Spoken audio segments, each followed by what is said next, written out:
this video, let's learn about Persistent Federated Learning Platform. Consider you're trying to build a cancer segmentation model over MRI images. The hospital you work with has around 500 cases observed. You try to use all of this data and train a model.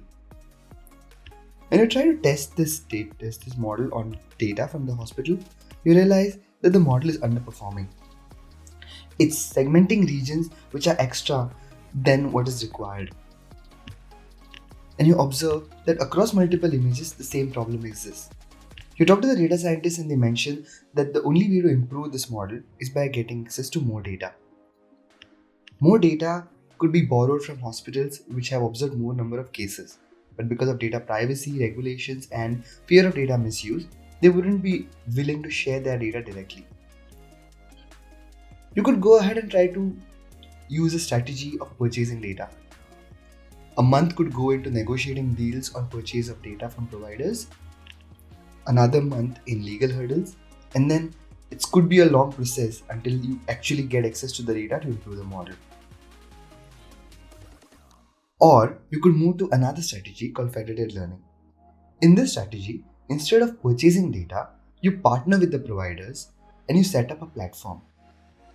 As a part of this platform, the model will travel to all these hospitals, it will learn at the hospital premises, and then the insights from all this model can be combined together in a global model.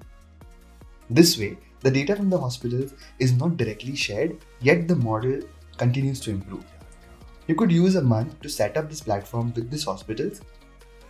Within the second month, you could start collaborating, and by the time it's 4 months, you could be on your 4th version of the model. In our case, the model which we federated across 4 different hospitals, on the data set, you can clearly see that there is a lot of improvement.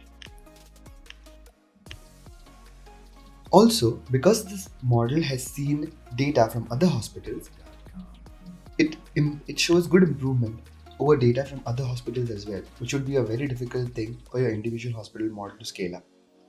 In general, the global model we get is much more generalized and is ready for deployment in the real world as compared to the model you would have built with only your 500 cases observed. Persistent can help get started with federated learning.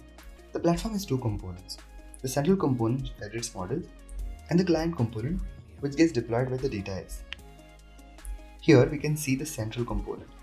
We have our MRI project set up, and here we upload the model and then start inviting collaborators to join this particular federated learning session. Here in this case, we can see we had set 100 rounds for federated learning. As the rounds progress, we can see each data provider contributing and improving the model. By the end of 100 rounds, we can see that the model has learned insights from multiple datasets without aggregating these datasets. As these clients have already registered, switching from this model to other models becomes very easy. And hence, we can collaborate much more and start focusing on improving models rather than purchasing data from individual providers.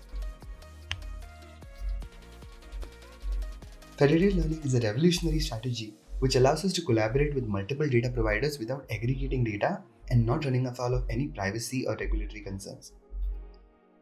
Thank you.